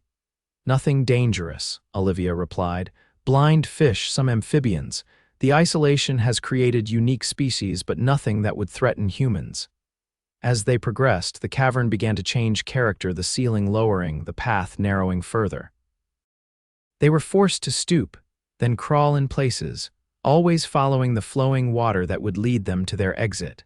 Several hours into their underground journey, they reached a junction where the river split into multiple channels. Olivia consulted the journal, frowning at the vague descriptions. My father's notes aren't clear about which branch to follow, she admitted. He may never have come this far himself, relying instead on accounts from others. They studied the diverging paths, trying to determine which would lead them most directly toward Helena. Finally, they chose the rightmost channel, which seemed to flow in the correct general direction according to the crude compass Ethan carried. The passage grew increasingly confined, the ceiling so low in places that they had to lie flat and pull themselves forward on their stomachs, the water flowing just inches beneath their faces. Ethan's torch sputtered and died in the damp conditions, leaving them to navigate by the faint bioluminescence of the cave organisms. Just when it seemed they might have chosen wrong, might be trapped in this underground labyrinth forever, the passage suddenly widened, the ceiling lifting enough for them to stand once more. And ahead, barely visible in the dim light, was what appeared to be a vertical shaft with crude handholds carved into the rock away up and out. We made it, Olivia breathed, relief evident in her voice. The climb was challenging, the ancient handholds worn smooth by time and water. Ethan went first, testing each hold before signaling Olivia to follow. Foot by foot, they ascended toward a pinpoint of light that gradually widened as they climbed. When they finally emerged, blinking into daylight, they found themselves in a small box canyon, the late afternoon sun casting long shadows across the snow-covered ground. According to their calculations, they should be less than 10 miles from Helena, a distance they could cover on foot before nightfall if they pushed themselves. The storm had passed during their underground journey, leaving behind a crystalline landscape of untouched snow beneath a clear blue sky. In the distance, they could see smoke rising from what must be the outskirts of Helena. We made it, Ethan said, pulling Olivia into an embrace. Against all odds, she returned his embrace fiercely, then stepped back, her expression determined once more. Not quite yet. The hardest part may still be ahead. Blackwood will have men watching the approaches to the town, especially the marshal's office. Then we don't approach directly, Ethan replied. I know someone in Helena, an old friend who worked as a scout for the army when I was a deputy marshal. If anyone can help us slip into town unnoticed, it's Jim Hawkins. They set off immediately, keeping to the shelter of the trees where possible, alert for any sign of Blackwood's men. Their progress was slow but steady, hampered by exhaustion and the deep snow. As dusk approached, they reached the outskirts of Helena, a bustling territorial capital with substantial buildings of brick and stone interspersed with more modest wooden structures. Lights glowed warmly in windows, and smoke curled from dozens of chimneys, creating a scene of civilization that felt almost surreal after their days in the wilderness. They approached cautiously, using the gathering darkness as cover. Ethan led them to a small house on the town's eastern edge, set apart from its neighbors and partially concealed by a stand of pine trees. A grizzled man in his 60s answered their soft knock, his weathered face breaking into an expression of astonishment when he recognized Ethan. "Well, I'll be damned," he exclaimed in a hoarse whisper. "Ethan Voss, large as life, thought you'd gone north for good." "Change of plans, Jim," Ethan replied. "My friend and I need your help and your discretion." The old scout ushered them inside, casting a suspicious glance at the darkened street before closing and bolting his door. The interior of his home was sparse but comfortable, every surface covered with maps, books, and curious objects collected during decades of wandering the territories. "This about them fellas been asking after strangers in town?" Hawkins asked shrewdly. "Railroad man's hired guns, throwing money around, showing a sketch of a woman looks a fair bit like your companion here, Blackwood," Olivia confirmed grimly. "How many?" "Least half a dozen I've spotted," Hawkins replied, pouring them each a cup of strong coffee. "Stationed at every approach to town, watching the marshal's office and the governor's residence particular close." He eyed them curiously. "What you two do to rile up a man like Victor Blackwood?" Ethan glanced at Olivia, who nodded slightly, giving permission to share their story.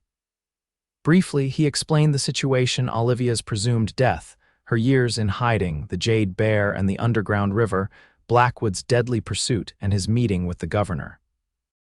Hawkins whistled low when Ethan finished. "That's quite a tale, and this underground river, you've seen it yourselves.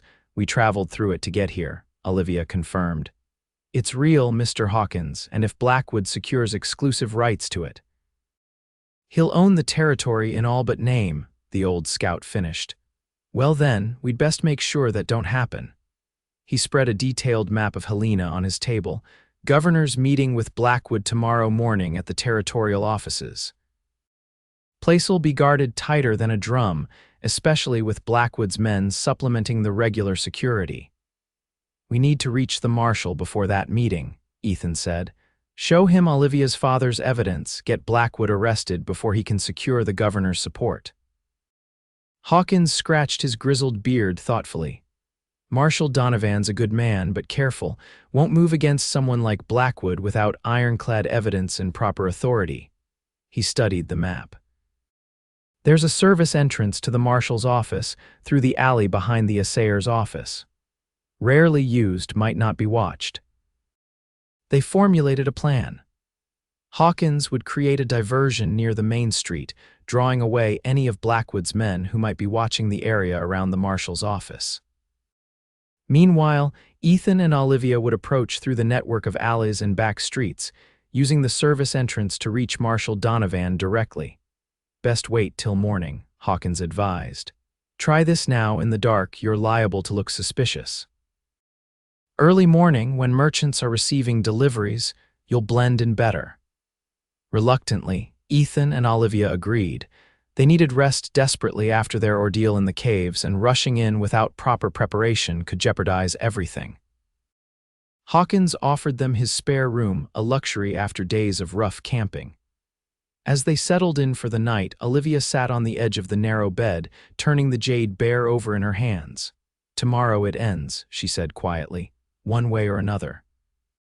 Ethan sat beside her, gently taking the carving from her hands and setting it aside. "Tomorrow you reclaim your life," he corrected, "and Blackwood faces justice for what he's done." She leaned against him, her weariness finally showing through her determined facade. "And us. What happens to us when this is over?" Ethan turned to face her, taking her hands in his.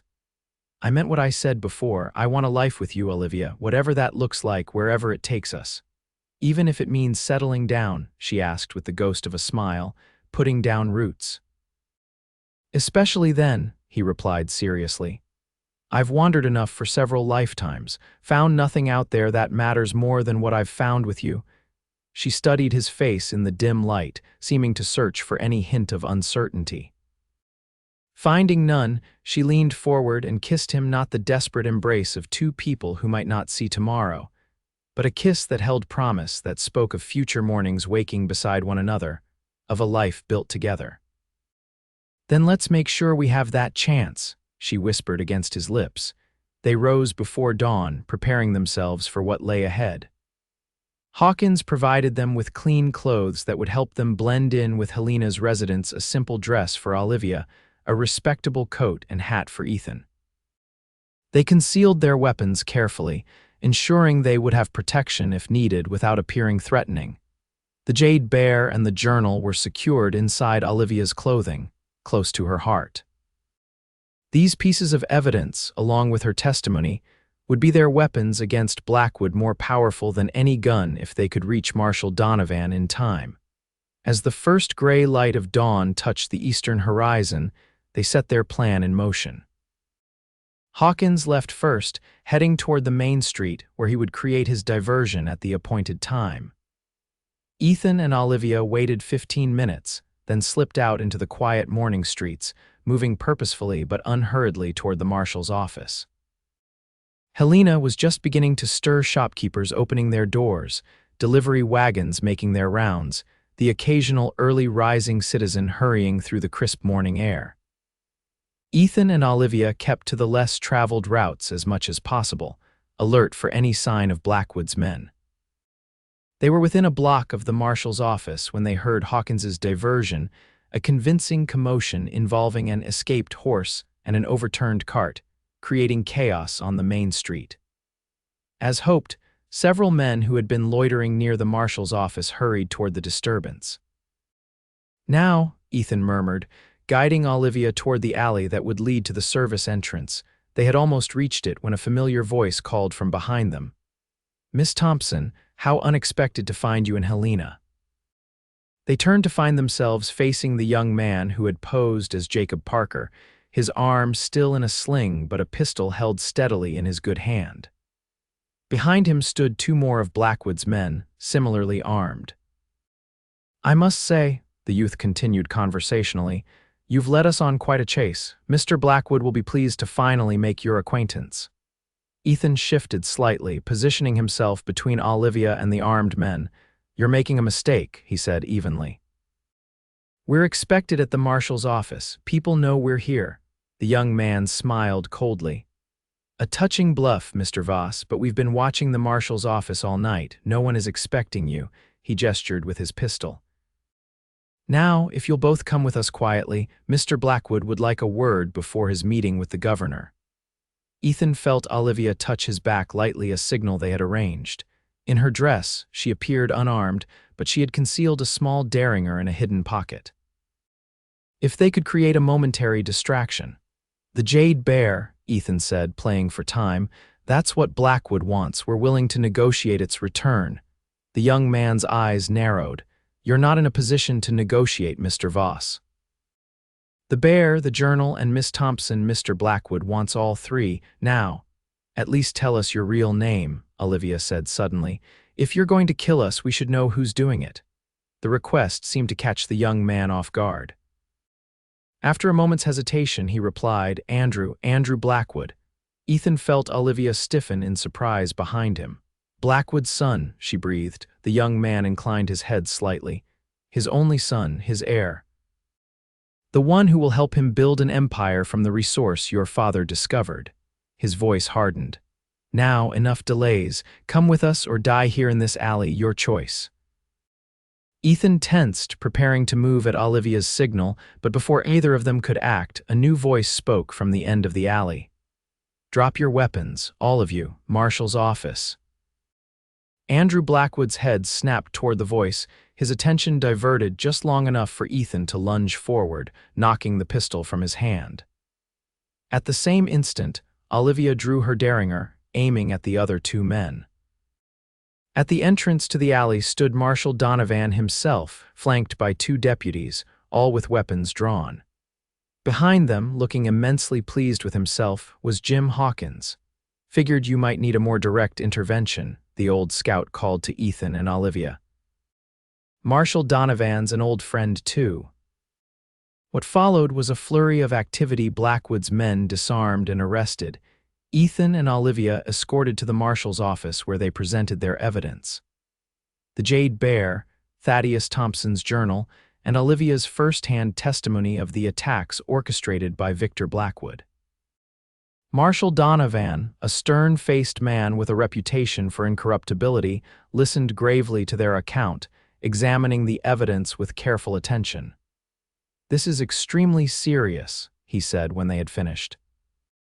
"Blackwood is one of the most powerful men in the territory, with connections reaching all the way to Washington. Moving against him will require absolute certainty." "The evidence is there, Marshal," Ethan insisted. "Multiple murders, including Olivia's father, the attack on the settlement 6 years ago, the recent assaults on homesteaders, all to secure control of the underground river. Which I've now seen with my own eyes," Olivia added. "Everything in my father's journal is accurate. This river could transform the territories for good or ill, depending on who controls it." Marshal Donovan nodded slowly. "I believe you, but we must move carefully. Blackwood's meeting with Governor Potts begins in less than an hour. We need to prevent him from securing any agreements before we can arrest him." A deputy burst into the office at that moment, his expression urgent. "Marshal, Victor Blackwood has arrived at the territorial offices ahead of schedule. He's with the governor now." Donovan rose immediately. "Gather the men, full complement, armed and ready." He turned to Ethan and Olivia. "I'll need you both to come with me. Miss Thompson, bring your evidence." Within minutes, they were heading toward the territorial offices, an imposing stone building at the center of Helena. Marshal Donovan led a group of 6 deputies, with Ethan and Olivia walking alongside him, the journal and Jade Bear secure in a leather satchel provided by the marshal. As they approached the building, they saw a carriage with Blackwood's distinctive insignia waiting outside, guarded by several well-dressed but clearly armed men. Marshal Donovan didn't hesitate, leading his party directly up the steps and past the surprised guards. "Official business," he stated firmly when one of Blackwood's men attempted to block their path. "Step aside or be arrested for interfering with territorial law enforcement." The guard, evidently unprepared for such direct confrontation, hesitated, then reluctantly moved aside. Similar authority got them past the regular security inside the building and directed to the governor's private office. Outside the mahogany doors, Marshal Donovan paused, turning to Ethan and Olivia. "Stay behind me," he instructed. "Let me handle this initially. When I call for you, Miss Thompson, you'll present your evidence directly to the governor." With that, he rapped firmly on the door, then opened it without waiting for a response. Inside, seated across from Governor Potts at a large desk, was Victor Blackwood, a distinguished-looking man in his 60s, impeccably dressed, his silver hair and beard lending him an air of benevolent authority that belied the ruthlessness Olivia had described. Both men looked up in surprise as Marshal Donovan entered, followed by his deputies and a few steps behind Ethan and Olivia. "Marshal Donovan," the governor said, rising from his chair. "What is the meaning of this interruption? I'm in a private meeting." "Apologies for the intrusion, Governor," Donovan replied formally, "but this matter cannot wait. I have evidence of serious crimes committed by Mr. Blackwood that requires immediate action." Blackwood's expression remained composed, though his eyes narrowed slightly. "This is absurd." "What possible crimes could you be referring to, Marshal?" "Murder," Donovan stated bluntly. "Multiple counts, conspiracy, assault, destruction of property, among others." For the first time, Blackwood's confident demeanor faltered as his gaze shifted past the marshal to where Olivia stood. Recognition, then shock, then calculating assessment flashed across his features in rapid succession. "Miss Thompson," he said, his voice perfectly controlled despite the unexpected confrontation. "I was led to believe you perished in that unfortunate raid some years ago. How?" "Providential that you've reappeared at this particular moment." "Not providence, Mr. Blackwood," Olivia replied, stepping forward. "Justice for my father, for the people of that settlement, for all those who have died because of your greed." The governor looked between them in confusion. "Would someone please explain what is happening here?" Marshal Donovan gestured to Olivia, who approached the desk and carefully laid out the evidence: the jade bear, her father's journal, and additional documentation the marshal had compiled about the recent attacks on homesteaders. For the next half hour, she presented her case clearly and compellingly, describing her father's discovery of the underground river, Blackwood's efforts to obtain the information, the orchestrated attack on the settlement, and her years in hiding. Ethan added his own testimony about the recent events, including the confrontation with Andrew Blackwood in the alley. Throughout their presentation, Blackwood sat in stony silence, his expression revealing nothing, though the whitening of his knuckles as he gripped the arms of his chair betrayed his tension. When they had finished, Governor Potts looked genuinely shaken. "These are extremely serious allegations," he said, turning to Blackwood. "What do you say in response, Mr. Blackwood?" For a long moment, Blackwood remained silent, his gaze fixed on Olivia with an intensity that made Ethan instinctively move closer to her. Then, unexpectedly, a smile spread across the man's face, not the warm smile of his public persona, but something cold and calculating. "I say, Governor, that Miss Thompson has clearly been through a traumatic experience that has affected her perception of reality. This fantastical tale of underground rivers and elaborate conspiracies is the product of a disturbed mind, nothing more." "And the jade bear," Marshal Donovan pressed. "The journal, the documented attacks on homesteads along the very route this supposed river follows." "Coincidences and misinterpretations," Blackwood replied smoothly. "The bear is a family heirloom stolen from my home years ago. The journal appears to be the ramblings of an obsessive academic. As for the homesteads, regrettable incidents of frontier violence, but hardly connected to me." Olivia stepped forward, her eyes blazing. "You're a liar, Blackwood. My father's research is real. The river exists. I've seen it, traveled through it. You've killed to keep it secret, to control it exclusively." "Such passion," Blackwood observed with false sympathy. "Clearly Miss Thompson believes what she's saying, but belief doesn't constitute evidence, Governor. And the word of a woman who has been living as a recluse for 6 years, hiding under false identities, hardly constitutes reliable testimony." For a terrible moment, Ethan feared Blackwood might actually succeed in dismissing their accusations through sheer force of personality and his established reputation. But then the governor picked up Thaddeus Thompson's journal, examining specific passages with careful attention.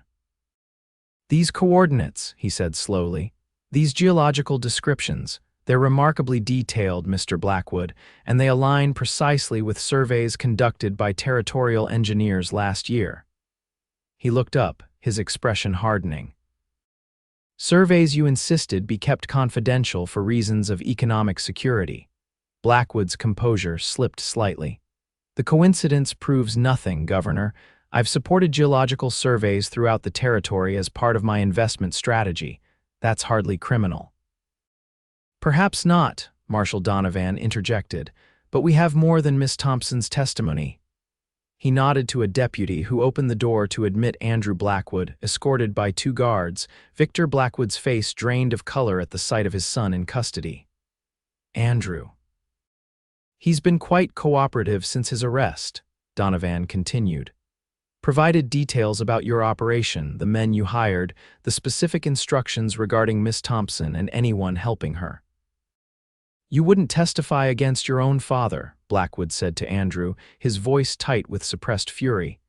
The young man met his father's gaze steadily. "They have everything, Father, the telegrams, the payment records, testimonies from the men you hired. It's over." A hint of bitter satisfaction entered his voice. "Perhaps you should have trusted me with more of the operation instead of treating me like an errand boy. I might have been more loyal." The final blow came when the deputy handed Governor Potts a folder containing telegrams intercepted from Blackwood's office, explicit instructions regarding the elimination of witnesses and the capture or killing of Olivia Thompson. "I've seen enough," the governor declared grimly. "Marshal Donovan, you have my full authority to arrest Victor Blackwood on suspicion of the crimes outlined here. He will be held for formal charges and trial." Blackwood's face contorted with rage as the deputies moved to take him into custody. "This is outrageous. I've built this territory. My investments, my railroads, my influence in Washington, you need me, Potts. You all do. What we need," the governor replied firmly, "is justice and protection of resources that belong to all the people of this territory, not to one man's empire." He turned to Olivia. "Miss Thompson, your father's discovery is of immense significance. I would like to establish a commission to study this underground river to determine how it can best serve the public good. Would you consider serving as a consultant, given your unique knowledge of your father's research?" Olivia appeared momentarily taken aback by the request, but quickly recovered. "I would be honored, Governor. My father always intended his discovery to benefit everyone, not to be exploited for personal gain." As the deputies led a still protesting Blackwood away, the governor turned to Marshal Donovan. "Ensure this is handled by the book, Marshal. No irregularities that might be used to dismiss the charges. Blackwood still has powerful friends." "Understood, sir," Donovan replied. "We'll build an ironclad case." Outside the territorial offices, in the clear light of late morning, Ethan and Olivia stood together, watching as Blackwood was escorted to the jail. A crowd had gathered, word of the powerful railroad magnate's arrest spreading rapidly through Helena.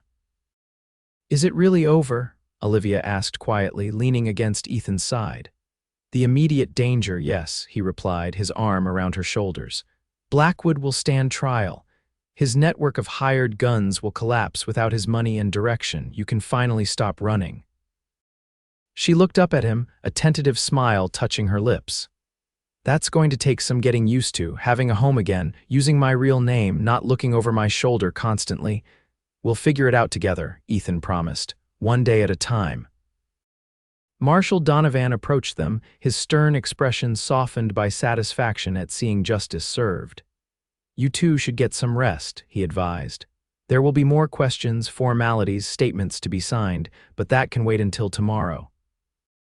They thanked him, then made their way back to Jim Hawkins' small house, where the old scout welcomed them with a bottle of whiskey and a triumphant grin. "Heard the news already," he announced as they entered. "Whole town's talking about it. Victor Blackwood in chains. Never thought I'd see the day."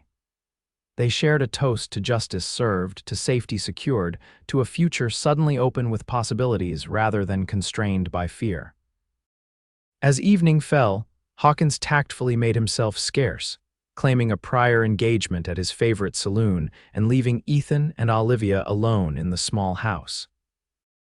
They sat before the fire, the events of the past days, the miraculous reunion, the desperate flight, the confrontation with Blackwood finally catching up with them in a wave of bone-deep weariness. "What happens now?" Olivia asked, echoing her question from nights before, but with a different inflection now, not fearful uncertainty, but hopeful curiosity. Ethan took her hand, running his thumb across her knuckles. "Whatever we want, that's the beauty of it. For the first time in 6 years, you're truly free to choose." "And you," she pressed gently. "What do you choose, Ethan Voss, now that the adventure is over, now that there are no more villains to fight or damsels to rescue?" He smiled at her characterization. "You were never much of a damsel in distress, Olivia. You saved yourself long before I stumbled onto your cabin." "You didn't answer my question," she pointed out. Ethan met her gaze directly, all the love and hope he'd carried through 6 years of believing her dead now openly visible in his eyes. "I choose you, today, tomorrow, for all the days we have, if you'll have me." Olivia's eyes filled with tears not of sorrow, but of a joy so profound it could find no other release. "I choose you too," she whispered. "I think I always have, even when I convinced myself I needed to stay away to protect you." He drew her into his arms then, their kiss a promise more binding than any formal vow. When they separated, Olivia nestled against his chest, listening to the steady beat of his heart. "We could stay in Helena," she suggested. "At least for a while. The governor's commission will need my father's research, and Helena seems like a good place to start fresh." "Helena it is, then," Ethan agreed readily, "though we might want something a bit more comfortable than Jim's spare room." Olivia laughed, a free, unguarded sound that Ethan realized he hadn't heard since before their separation 6 years ago. It was like music, like the promise of spring after the longest winter. "I saw a house for sale near the eastern edge of town," she mused. "Small, but with a good stable and a view of the mountains." "Sounds perfect," Ethan replied, marveling at how easily they had fallen into planning a shared future, as if the years apart had been merely a temporary interruption rather than what had seemed a permanent end. "There's something else," Olivia said, her expression growing more serious. "My father's research, the underground river, it's a responsibility I can't walk away from. The governor's commission is just the beginning. This discovery could transform the territories for better or worse." "Then we'll ensure it's for better," Ethan said simply. "Together." She studied his face. "You'd be content with that, settling in one place, becoming part of something like this?" "The Ethan I knew always had restless feet, always needed the next horizon." "The Ethan you knew hadn't lost you yet," he replied softly. "Hadn't spent 6 years learning what truly matters." He brushed a strand of copper hair from her face. "Besides, I have a feeling that helping manage your father's discovery will provide adventures enough for a lifetime." Olivia's smile returned, brightening her entire face. "It just might at that."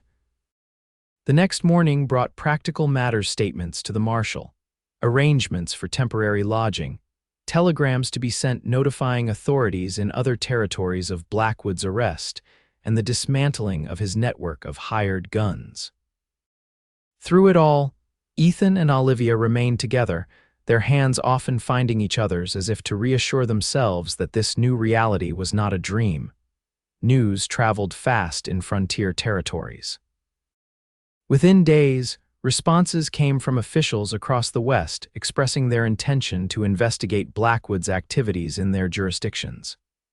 Additional witnesses came forward, emboldened by the powerful man's downfall, offering testimony about other crimes committed at his direction. 2 weeks after Blackwood's arrest, Ethan and Olivia stood on the porch of their new home, the small house with the view of the mountains that Olivia had mentioned. It needed work, but the bones were solid, and already they had begun to make it their own.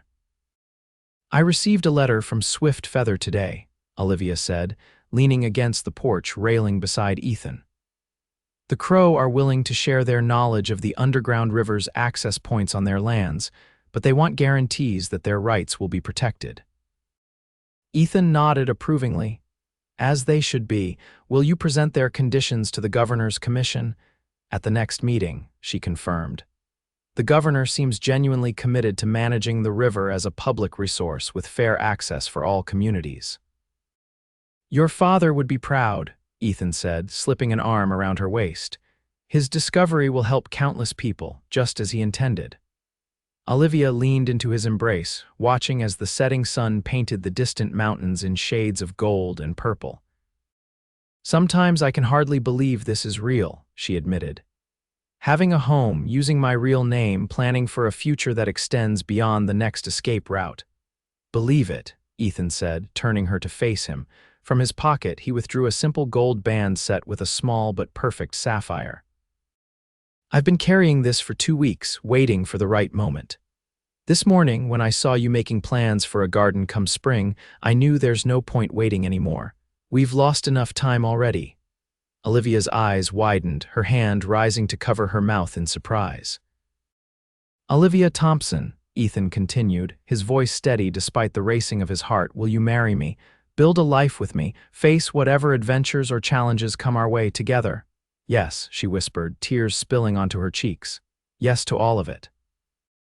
He slipped the ring onto her finger, then gathered her into his arms, sealing their engagement with a kiss that held all the promise of their shared future. 6 months later, on a perfect spring day, they were married in a simple ceremony in Helena's newly built church. Jim Hawkins stood as Ethan's best man, beaming with pride beneath his freshly trimmed beard. Swift Feather had traveled from Crow Lands to attend, bringing gifts and blessings from her people. Marshal Donovan was there too, with news that Victor Blackwood had been convicted on multiple counts of murder and conspiracy, sentenced to life imprisonment in the territorial prison. His son Andrew, having cooperated fully with authorities, received a lesser sentence with the possibility of parole in 10 years. Justice has been served, the marshal told them at the small reception following the ceremony. And the underground river is now officially designated as a territorial resource, with access and usage rights carefully regulated by the Commission. Olivia, radiant in a simple white dress adorned with wild Montana flowers, smiled at this news. "That's the best wedding gift we could receive," she told him sincerely. "Knowing my father's legacy will benefit generations to come." As evening approached and their guests began to depart, Ethan drew his new wife aside, taking both her hands in his. "Happy?" he asked simply. Olivia's smile was answer enough, but she put it into words as well. "More than I ever thought possible. For so long, happiness seemed like something that happened to other people, something I'd sacrificed for survival. And now I understand that happiness isn't just possible," she replied, standing on tiptoe to kiss him softly. "It's real, it's us." Ethan pulled her close, marveling at the journey that had brought them to this moment, from loss to discovery, from despair to hope, from separation to union. The path had been neither straight nor easy, marked by pain and danger, but it had led them home to each other, to this shared life they were building. As the sun set over the Montana mountains, casting the same golden light that had illuminated his first glimpse of smoke rising from her cabin all those months ago, Ethan knew with absolute certainty that he had found something rarer and more precious than any underground river or hidden treasure. He had found his way back to Olivia, and she to him, against all odds. And in that finding was everything that mattered.